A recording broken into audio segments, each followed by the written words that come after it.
Kalau saya lihat varian warnanya lebih istimewa kalau ini. Kalau saya boleh bilang tuh malah justru ratu daun tuh kaladium. Hmm.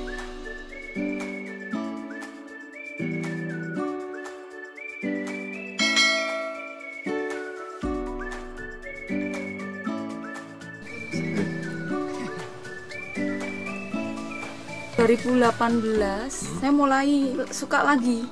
Nah sisa-sisa itu kan saya potong-potong, loh ternyata kok mudah gitu. Kalau di umbinya saya potong-potong, saya taruh aja di pot-pot gini, tumbuh.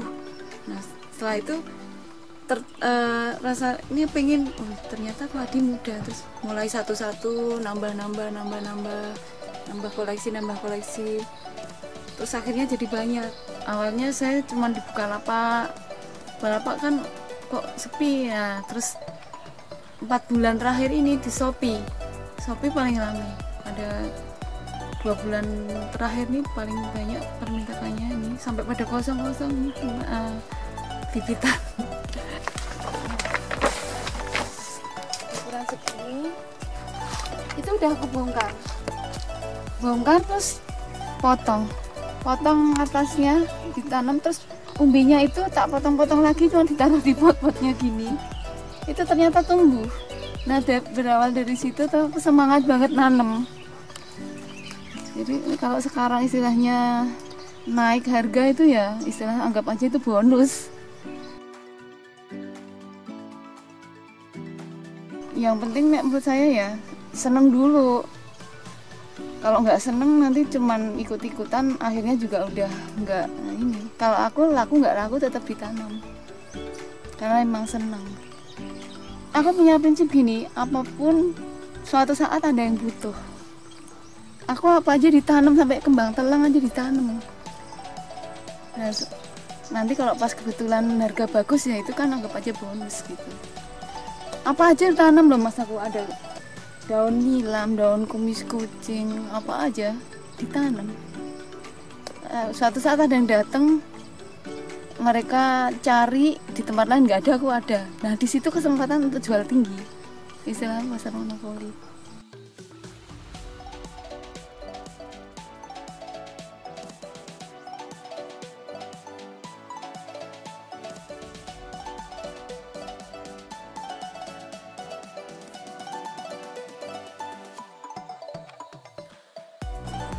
Ya dari hobi memang jadi bisnis juga mas. Aku kan dulu kerja, aku milih ini kenapa hasilnya ternyata lebih banyak dari kerjaan saya, dan aku bisa istilahnya memanage diri sendiri, nggak diperintah-perintah. Mau tidur, mau pulang, mau bangun kesiangan nggak masalah gitu. Kalau kerja kan jam 8 pagi harus absen. Nah itu banyak yang aku punya itu rata-rata sih kalau nggak booming itu ya sekitar 10-15 juta. Tapi ini kemarin pas booming lebih dari 20 sebulan. Itu dengan varian menengah ke bawah loh mas punya saya. Kalau yang tinggi-tinggi itu harga bibitan 200 ke atas tuh aku jarang punya kok. Ini termasuk menengah ke bawah punya saya itu. Artinya harganya itu nggak semahal-mahal. Banyak kok yang harganya lebih mahal, coba cek aja di Shopee atau di Bukalapak, itu harga yang tinggi-tinggian.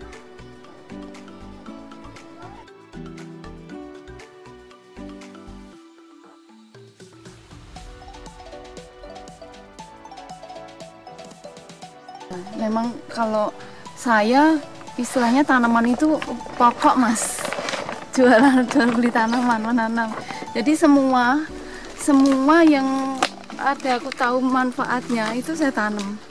Paling murah itu saya jual 30.000, 25.000 juga ada, kayak seperti ini paling murah Red Manduva. Kalau paling tinggi kebetulan punya saya 400.000 itu untuk jenis kuning. Itu pun ukuran bibit ya, kalau yang udah remaja atau dewasa ya beda. Kalau harga-harga menengah mungkin seperti Dakoko ini bibitannya 65.000. Saya paling sukanya istilah saya itu keladi itu nggak ada matinya. Dia mungkin tidur, dia habis itu, nanti umbinya masih mau tumbuh lagi kalau musim hujan. Bahkan kalau umbi itu aku ambil, potong-potong bisa jadi banyak. Kalau saya lihat varian warnanya lebih istimewa kalau ini. Kalau saya boleh bilang tuh malah justru ratu daun itu kaladium. Kalau dulu kan ratu daun ada di anthurium. Kalau sekarang saya suka ini, paling suka ini. Kalau ini misalkan untuk rumah-rumah minimalis itu kan pot-pot kecil pun udah bisa, nggak terlalu besar. Dan warnanya itu variasinya lebih banyak. Ukurannya juga gede, bisa lebar-lebar. Kalau saya lebih ini sih secara pribadi yang bisa nganggap kalau ratu daun itu yang malah di keladi kalau saya. Bentuknya juga hati ya, bentuknya kan love gitu. Tapi kalau ini warnanya kan bervariasi, mulai dari hijau, kuning, putih, pink, coklat, gelap, hitam juga ada, merah sekali juga ada. Semahal-mahalnya itu yang kayak aglonema misal, itu kan yang warna merah semacam suksom, itu kan warnanya cuma ukurannya segitu-segitu aja. Tapi kalau keladi kan daunnya lebar-lebar. Keladi ini lebih suka sinar matahari lebih banyak dan air. Jadi jangan sampai telat air. Kalau telat air nanti daunnya setelah telat, kita telat itu kan contohnya mana ya, ini contohnya dia kalau telat air dia tuh begini, rebah. Nanti kalau untuk tegak lagi susah, makanya sebaiknya jangan sampai telat air. Terus nutrisi tetap terpenuhi karena tanaman di pot tuh kan tetap butuh pupuk ya. Kalau kurang pupuk nanti kerdil terus, nggak gede-gede. Untuk keladi yang penting porus, dalam arti tidak terlalu padat. Terus air jangan sampai telat, itu kuncinya.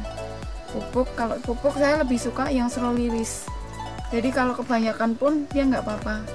Kalau pupuk yang slow release itu 6 bulan sekali baru ditambahin lagi.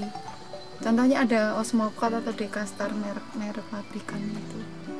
Tapi pakainya yang kalau masih kecil-kecil, masih masa pertumbuhan, saya pakai yang N-nya tinggi. Kandungan N kan pupuk dasar tuh kan NPK. Yang N tinggi untuk yang masih bayi, istilahnya baby. Nanti kalau udah ukuran remaja ke atas, biar warnanya itu bagus, itu pakai yang NPK-nya seimbang. Sinar matahari yang cukup. Untuk tahap awal sih sebaiknya bertahap, jangan langsung. Jadi kalau misalkan ini dari tempat teduh, mau langsung panas nanti terbakar. Jadi step by step misalnya ya. Mungkin dari misalkan dari 50% nanti dinaikkan bertahap. 2 minggu kuat, berarti nanti pindah lagi yang nggak panas. Kalau bisa lebih kuat lagi, full panas nggak apa-apa. Tapi biasanya kalau full panas kurang bagus, dan nanti terlalu pendek. Tapi kalau untuk produktivitas umbi itu lebih panas lebih bagus karena umbinya lebih cepat gede. Nah nanti umbi itu kan bisa dipotong-potong untuk bibit bertahap. Tapi untuk masih kecil pakai kecil aja, jangan masih kecil kasih pot besar, nanti malah busuk. Kebesaran pot itu resiko busuk di akar sama umbinya lebih besar. Jadi sebaiknya tuh menyesuaikan. Misalkan ukuran segini ya, ini udah maksimal, nanti sampai umur 6 bulan tuh masih segini tuh nggak apa-apa. Yang penting pemupukannya, penyiramannya tuh jangan telat. Daun cepat besar itu untuk masa pertumbuhan aja pakai NPK yang N-nya tinggi. Dekastar kan ada 3 macam juga, yang N-nya tinggi, N seimbang, sama yang PK-nya tinggi. Tapi kalau untuk masa misalkan pengen untuk pembungaan ya pakai yang PK-nya tinggi. Jadi nanti yang benar-benar tanaman sudah dewasa, kalau pengen jadikan biji, ini kan bisa diperbanyak melalui biji. Tapi kalau biji kan nanti seleksinya lama. Untuk mendapatkan yang paling bagus itu kan butuh waktu lama. Karena ini kalau masih bayi juga warnanya kan beda. Nah nanti kalau sudah kelihatan bagus, baru diambil yang terbaik kalau dari biji. Nah itu makanya yang biasanya dihasilkan varian baru kan dari persilangan itu. Kebanyakan semua ini impor ya dulunya ya. Kalau yang asli silangan-silangan Indonesia kan biasanya cuma dikasih nama hibrid gitu aja, nggak ada namanya. Tapi ada juga yang keluaran Indonesia sekarang ini udah banyak tapi harganya masih mahal-mahal ya.